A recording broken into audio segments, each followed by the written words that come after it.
Menurut Ustadz Hanan Ataki, Abuya Yahya dan Ustadz Abdul Somad tentang anak hasil di luar nikah. Jadi yang dimaksud dengan dosa zina yang diturunkan kepada anak itu, teman-teman, kalau ada ayah atau ibu atau suami istri berzina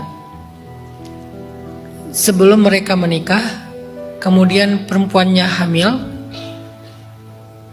lalu karena mereka udah terlanjur berbuat dosa, akhirnya mereka ingin bertanggung jawab dengan cara menikah. Menikahlah mereka.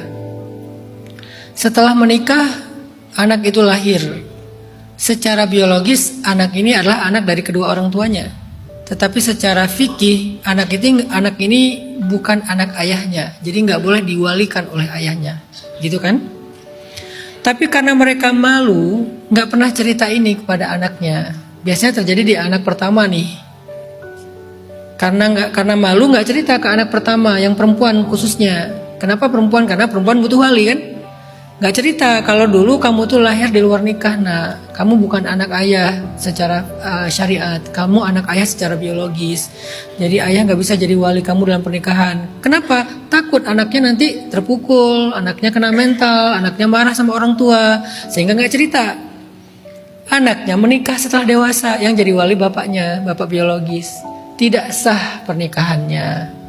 Karena nggak sah, berarti tanpa sadar anak ini terus berzina dengan pasangannya. Begitu terus sampai ke bawah.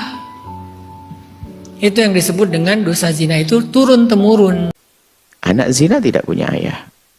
Dan perlu ditutup aibnya, nggak boleh diberitahu oleh kepada siapapun. Maka justru ilmu yang perlu kami hadirkan, di saat kita menemukan wanita yang seperti itu di dalam pernikahan, mohon para ustadz yang punya ilmu turun bagaimana agar nikah itu sah tanpa membongkar aibnya. Ini tugas para asatid. Orang awam tidak mengerti seperti yang Anda fahami, tidak boleh. Memang betul tidak boleh, tapi tidak boleh perlu tahu orang satu kampung kalau ini anak zina. Tapi sebagai ayahnya dia bisa berperan sebagai seorang yang menikahkannya. Apakah dia nanti menjadi wakilnya daripada hakim, hakim izinkan kau nikahkan, walinya hakim. Berarti walinya hakim diwakilkan kepada sang ayah.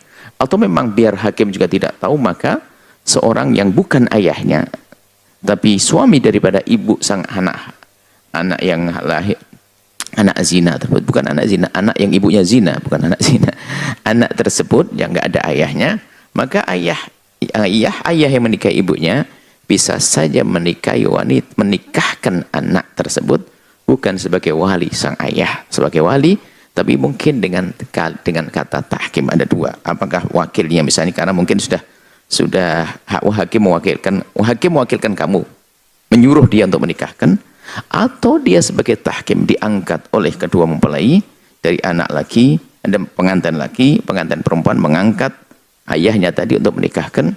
Maka itu bagi seorang alim sangat mudah. Yang tidak boleh adalah siapapun Anda jangan berusaha untuk membongkar aibnya orang. Allah akan bongkar aib Anda. Akan tapi kami himbau kepada semuanya untuk menjadi pejuang menutup aibnya. Allah Maha tahu. Kalau Anda, bahkan Anda curiga pun nggak boleh. Kalau ada sebuah pernikahan kayaknya Anda aneh, wah ini biasanya nikah, Anda busuk hati. Kenapa kok suudon sama orang? Tidak semua tahkim karena zina. Ada tahkim memang orang tuanya tidak ada, walinya tidak ada dan sebagainya, hakim juga tidak ada, mungkin ada.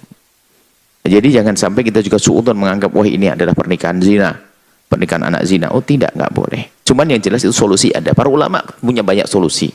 Maka hendaknya dikembalikan pada ulama. Adapun ini bab lain lagi. Nah, ini kalau memang bukan ayahnya, bagaimana menikahkannya? Selagi bukan ayahnya, cuma tidak boleh tahu tetangganya. Misalnya mohon maaf, ada seorang yang hamil di luar nikah. Kemudian dia sadar kalau itu sebuah kesalahan. Akhirnya yang menghamili menikahinya. Dan itu pun nggak boleh tahu manusia sejagat. Kalau perlu anaknya juga tidak perlu tahu. Nah, tidak boleh tahu kepada semuanya. Anaknya pun tidak boleh tahu kalau ayahnya menzinai ibunya. Lalu bagaimana nanti? Kan nanti nasabnya sambung. Oh bisa diatur, apakah nanti bilang anaknya waktu lahir kan nggak tahu. Bisa saja menikahi ibunya dalam keadaan mungkin sudah apa mungkin bisa banyak aja. Bisa diatur. Para asatid tentu sangat punya ilmu dalam hal ini. Justru kami himbau kepada para pembimbing, para asatid umat, pembimbing umat harus punya ilmu ini. Dan itu nggak bisa sama cara menyelesaikannya. Dari orang ke orang berbeda caranya. Intinya satu, tugas Anda mengangkat wanita yang terpuruk tersebut untuk menjadi wanita mulia dan juga menutup aibnya agar dia sendiri tidak terpuruk, apalagi nanti anaknya yang lahir jangan sampai setelah itu tahu ibunya zina, dia akan terpuruk, kasihan. Nah, yang membongkar aibnya orang begitu, lihat, akan dapatkan hukuman di dunia sebelum di akhirat. Allah akan hinakan dia di rumahnya. Hati-hati. Ada orang pengen tahu aja, oh ini ya, lihat aja dia, nggak akan nyaman hidupnya dia. Jika ada seorang, naudzubillah, hamil di luar nikah, kemudian laki-laki yang menghamili, bukan orang lain, laki-laki menghamili dan dia yakin betul bahwasanya yang di perut wanita tersebut adalah dari air maninya, dan wanita itu baik-baik tidak dengan bermacam laki-laki, dia husnudzonnya, bukan husnudon, maksudnya dalam dugaannya memang di perutnya itu adalah dari benihnya dia dosa dan harus bertobat. Maka kalau seandainya mereka akan menikah, bisa jadi harus dinikahkan, bisa jadi tidak perlu dinikahkan. Tolong, ini adalah ilmu. Bisa jadi tidak perlu dinikahkan. Karena apa? Lakinya jahat dengan sengaja memperkosa biar hamil, biar dikasih sama bapaknya, mau dituruti. Berarti kita akan menjerumuskan anak perempuan tersebut. Nah, ini kan kadang-kadang kebodohan orang tua itu adalah apa? Kau yang berbuat, kau yang bertanggung jawab. Senang dia, orang penjahat dia. Jangan dinikahkan dengan laki-laki itu kalau memang laki-laki tidak baik. Cuman kadang ini kepleset, sama-sama baik karena satu hal kepleset. Kalau mau dinikahkan, dinikahkan. Baru nanti pembicaraan hukum. Jika betul itu adalah pertama air maninya, tidak bergaul dengan siapapun dari laki-laki, hanya dengan dia saja. Semoga Allah mengampuni kalau ada semacam ini. Kemudian jika dilihat antara waktu menikah dia dengan lahirnya bayi, nikahnya dengan lahirnya bayi itu tidak kurang dari 6 bulan, maka ulama mengatakan bahwasanya itu nanti nasabnya disambungkan kepada sang ayah. Tapi kalau baru 3 bulan lahir, maka dia sebagai ayah tiri saja, bukan sebagai ayahnya. Itu adalah pembahasan hukum. Makanya tolong para ulama. Dan itu beda. Makanya yang ini kadang orang salah. Sehingga menganggap harus jadi wali semuanya, harus tidak jadi wali. Ada rinciannya. Seperti itu. Kalau ternyata dia sempat merawat kandungan itu lebih dari 6 bulan dan itu dari air maninya, maka anak adalah anaknya, nisbat nasab kepadanya dan sah. Kalau mau nikahkan anaknya, dia bisa jadi wali. Kalau ternyata tidak, dia tidak boleh menjadi wali. Tapi bisa saja dia bisa menjadi seorang yang dipercaya untuk muhakkam menikahkan anak perempuannya. Bagaimana ijab kabul ketika menikahkan anak perempuan saya, sedangkan anak perempuan saya itu dulu hamilnya di luar nikah. Orang yang menikah dalam keadaan istrinya itu hamil, nikahnya sah. Buka kitab Al-Fiqhul Islami wa Adillatu. Kalau anaknya lahir tak perlu diulang, sah, jangan diulang lagi karena sudah sah. Yang jadi masalah setelah anak ini lahir muncul 4. Pertama, anak yang lahir itu tak boleh pakai bin dan binti bapaknya, karena tak ada hubungan nasab.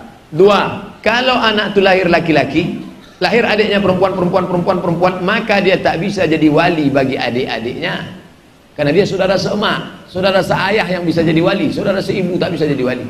3, kalau ayah ini mati, si anak tak dapat harta warisan. 4, kalau anak ini gadis dipinang orang, bapak tak bisa menikahkannya, walinya siapa? Fasultan waliyun man la waliyalaha, walinya wali hakim. Pak Kua menikahkan. Pak Kua, ada yang mau kubicarakan 4 mata? Kata Pak Kua, jangankan 4, 3 pun bisa. Aku 25 tahun lalu bukan orang baik Pak Kua, sekarang memang baik. Kata Pak Kua, memang aku tengok tanda-tandanya. Sudikah Pak Kua menikahkan anakku ini? Insya Allah. Tapi Pak Ustadz, masa saya tak bisa menikahkan dia? Rambutnya, darahnya, air liurnya sudah kami periksa di rumah sakit di Singapura. Ini kata DNA anak saya. DNA tak laku, Mas Bro. Tak laku. Al-waladu lil firash. Anak diakui kalau setelah akad baru hamil. Sebelum akad. Salah saya apa? Salah kau mau tahu? Aku kasih tahu. Iya, mencoblos sebelum hari H. Itu salah.